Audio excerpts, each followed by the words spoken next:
Hello everyone. तो देखो भाई आ चुके हैं अपने लेक्चर नंबर 13 में। तो देखो 1 से लेकर 13 तक पहुंच चुके हैं। तो आज मैं एक बहुत इंपॉर्टेंट टॉपिक करवाने वाला हूं। टॉपिक का नाम क्या है? SNAR। अब बुक में खोजोगे SNAR तो बिल्कुल नहीं मिलेगा भाई। तो S का मतलब होता है सब्स्टिट्यूशन, N का मतलब न्यूक्लियोफिलिक और AR का मतलब होता है एरोमेटिक। तो टॉपिक का नाम है न्यूक्लियोफिलिक सब्स्टिट्यूशन एरोमेटिक रिएक्शन, आप ये भी बोल सकते हो, या सब्स्टिट्यूशन न्यूक्लियोफिलिक एरोमेटिक रिएक्शन ये भी बोल सकते हो। बहुत इंपॉर्टेंट टॉपिक है। आप पीवाईक्यूज करोगे तो आपको एमसीक्यू में इससे रिलेटेड बहुत सारे क्वेश्चंस मिल जाएंगे। तो ध्यान से देखो क्या बोला है। तो टॉपिक का नाम क्या है? एसएनएआर। इसको हम लोग बोलते हैं न्यूक्लियोफिलिक सब्स्टिट्यूशन एरोमेटिक रिएक्शन। मतलब एरोमेटिक कंपाउंड में, एरोमेटिक का मतलब जिसमें बेंजीन होता है, उसमें आसानी से सब्स्टिट्यूशन नहीं होगा। तो कैसे करेंगे? तो आज मैं आपको वही सिखाने वाला हूं। ध्यान से देखो, मैंने कंपाउंड लिया क्लोरोबेंजीन। आप यहाँ पे कोई भी ले सकते हो, ब्रोमोबेंजीन भी ले सकते हो, ठीक है। एक्वस में क्या होता है? सब्स्टिट्यूशन। याद है एक्वस मीडियम में क्या होता है? सब्स्टिट्यूशन। Na पे ले लिया मैंने प्लस, और OH पे क्या होता है? माइनस। Na पे प्लस, OH पे माइनस। और जिस पे माइनस होता है वो किसके तरह काम करता है? बोलो, न्यूक्लियोफाइल की तरह काम करता है। Is it clear? तो यहाँ पे ध्यान दो, कार्बन Cl में कौन पावरफुल? Cl पावरफुल होता है, इलेक्ट्रॉन को अपने तरफ खींचेगा। यहाँ पे डेल्टा माइनस, यहाँ पे डेल्टा प्लस। क्लियर है ना? प्लस को लाइफ में क्या चाहिए? माइनस। तो ये माइनस जा रहा है अटैक करने के लिए। तो क्या लगता है ये प्रोडक्ट बनेगा? ध्यान से देखो हुआ क्या। आपने Cl को हटा दिया, क्योंकि प्लस को चाहिए माइनस, तो ऊपर कौन आ गया? OH आ गया। और प्लस को चाहिए माइनस, तो Na को क्या मिल जाएगा? Cl मिल जाएगा। पर ये रिएक्शन देखने में लग रहा है, पर ये रिएक्शन हो नहीं पाएगा। This reaction is not feasible. पहला क्वेश्चन कि नॉर्मल कंडीशन में सब्स्टिट्यूशन क्यों नहीं हो पाता है एरोमेटिक कंपाउंड में। तो रीजन आपको पता होना चाहिए, बार बार पूछा जा रहा है कि क्या क्या रीजन होता है। एमसीक्यू में देख लेना भाई। पहला रीजन कि जब क्लोरीन लगा होता है, हैलोजन लगा होता है, तो इसके ऊपर होता है लोन पेयर, और ये रेजोनेंस करता है। क्या करता है? रेजोनेंस करता है। और रेजोनेंस से कंपाउंड क्या हो जाता है? स्टेबल। बताया था ना रेजोनेंस क्या होता है। तो रेजोनेंस जब होगा तो यहाँ पे एक partial double bond character generate होता है। कौन सा कैरेक्टर? Partial double bond. मैं छोटा सा आपको बताता हूं होने क्या वाला है। ध्यान से देखो, यहाँ पे डबल बॉन्ड होता है, यहाँ पे Cl है, इसके ऊपर लोन पेयर है। अब ये लोन पेयर रेजोनेंस करेगा, ये डबल बॉन्ड यहाँ आएगा, ये डबल बॉन्ड यहाँ जाएगा, ये डबल बॉन्ड यहाँ जाएगा। तो यहाँ पे ना एक partial double bond character generate हो जाता है। ठीक है, हल्का सा बता रहा हूं बस, बाकी आपको आइडिया होगा।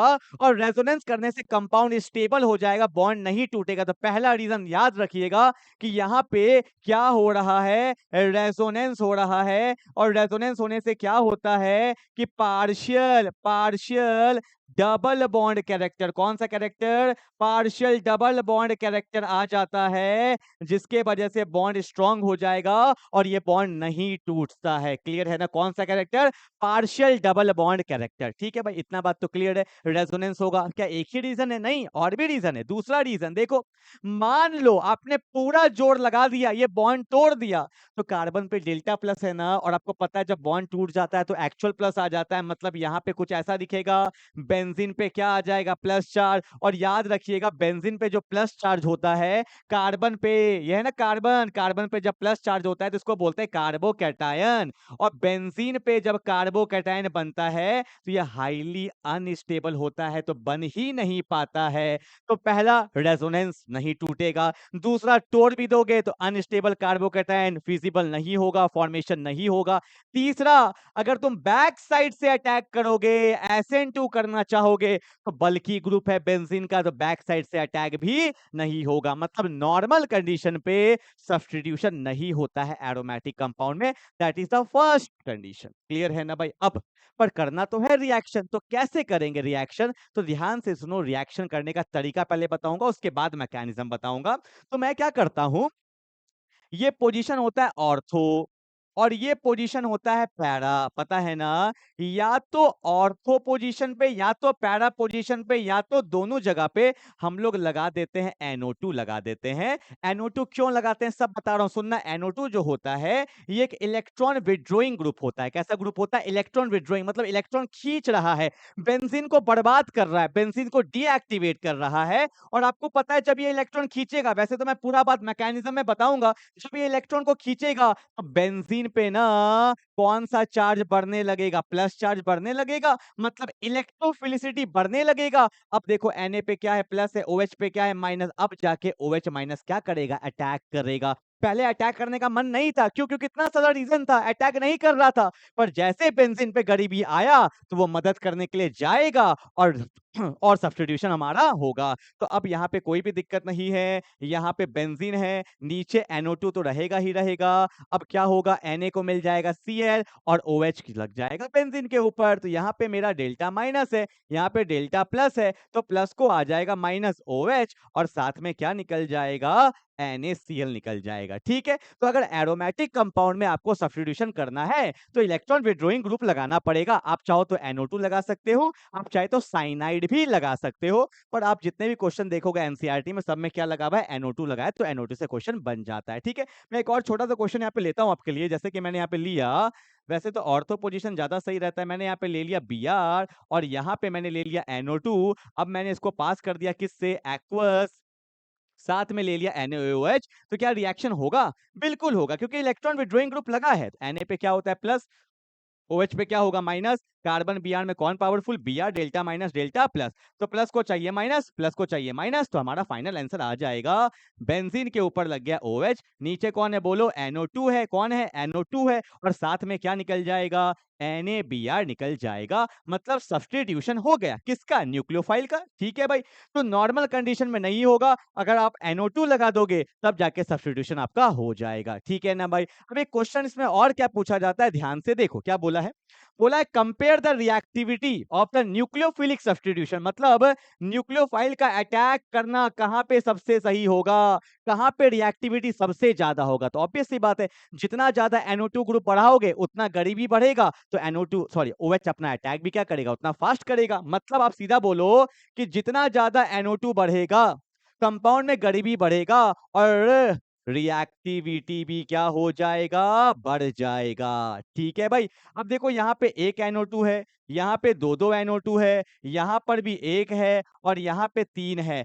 More the NO2 more will be the reactivity. तो सबसे पहले तो होगा डी, उसके बाद दो कहाँ है, बी में है दो। ठीक है भाई, अगला बचा कौन, ए और सी। तो याद करो मैंने आपको बोला था या तो ऑर्थो या तो पैरा, पर ये कौन से पोजीशन में लगा है, मेटा। तो हमारा अच्छा वाला कौन सा होगा, ऑर्थो वाला, फिर होगा ए और सबसे लास्ट में कौन होगा, सी। और आप बोलोगे सर वाई मेटा वाला इतना बेकार क्यों है, ऑर्थो वाला इतना अच्छा क्यों, क्योंकि आपको पता है सारा कुछ कहां बताने वाला हूं, मैकेनिज्म। अभी बस इतना याद रखना है, ऑर्थो और पैरा में लगेगा तो रिएक्टिविटी बहुत बढ़ जाता है। ठीक है, मेटा में रिएक्टिविटी कम है। देखो ऑब्वियस सी बात है, रिएक्टिविटी थोड़ा तो होगा, पर NO2 अगर मेटा पोजीशन पे लगा है तो रिएक्टिविटी बहुत कम होगा एज कंपेरिजन टू ऑर्थो और पैरा वाले से। क्लियर है ना।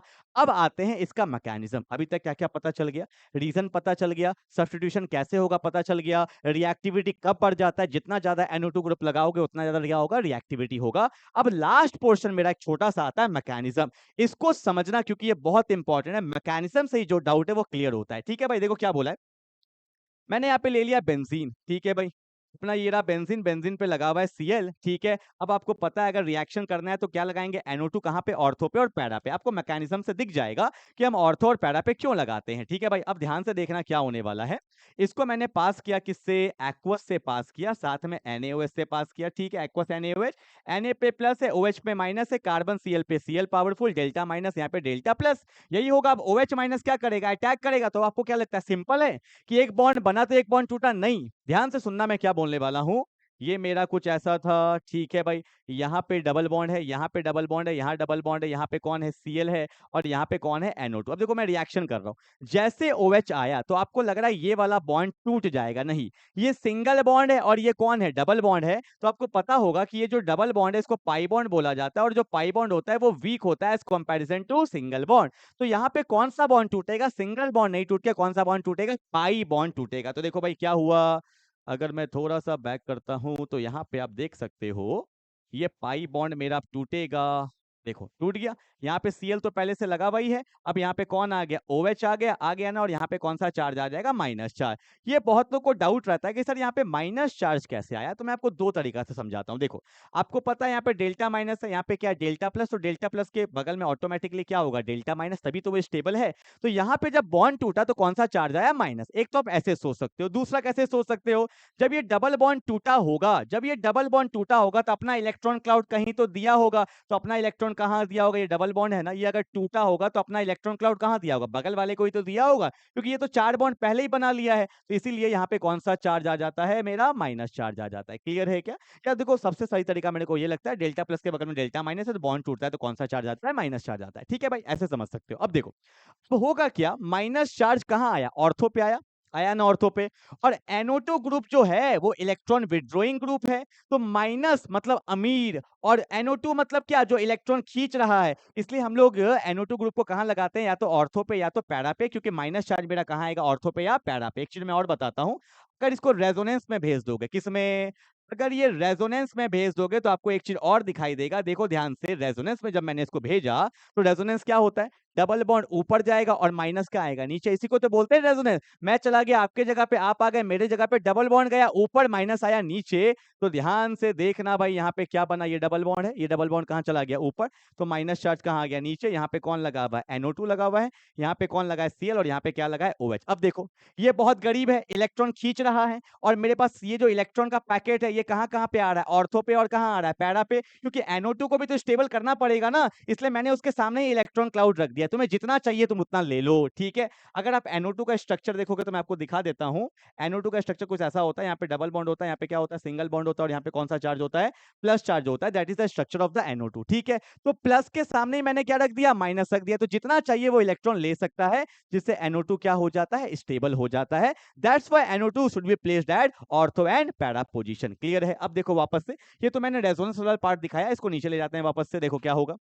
अब अभी भी यहाँ पे कहीं ना कहीं डेल्टा प्लस है, कहीं ना कहीं क्या है, डेल्टा माइनस, प्लस माइनस में फिर से क्या होगा, अट्रैक्शन होगा, हुआ ना, तो वापस से देखो बेंजीन बन रहा है, वापस से क्या हो रहा है, बेंजीन बन रहा है, और एक नया बॉन्ड बनेगा तो पुराना बॉन्ड टूटेगा। अब कौन सा बॉन्ड टूटेगा, Cl वाला या OH वाला, आपको पता ही है आंसर, कौन सा टूटेगा, Cl वाला। और क्यों, क्योंकि Cl का बॉन्ड जो होता है वो क्या होता है, वीक, क्योंकि Cl का साइज क्या होता है, बहुत बड़ा, बॉन्ड वीक होगा, इसलिए यहाँ पे Cl का बॉन्ड टूट जाता है, और यहाँ पे मेरे को क्या मिल जाता है, OH, और पहले से तो NO2 यहाँ पे लगा हुआ है ही, तो जो हमें चाहिए वो हमें मिल जाता है, OH आ गया, Cl चल गया, और यहाँ पे क्या हो गया, सब्स्टिट्यूशन। इसलिए मैंने क्या बोला कि NO2 कहाँ लगेगा, ऑर्थो पे और पैरा पे, क्योंकि माइनस चार्ज कहाँ पे आता है, ऑर्थो पे और पैरा पे रेजोनेंस के दौरान, इसलिए NO2 कहाँ लगाओगे, ऑर्थो पे और पैरा पे। क्लियर है? तो ये रहा इसका मैकेनिज्म, एग्जाम में आएगा तो आप ये दिखा सकते हो, ये रेजोनेंस वाला पार्ट है, ये भी आपको दिखाना पड़ेगा, कि इससे पता चलता है कि माइनस चार्ज कहाँ आता है, पैरा पोजीशन में। क्लियर है?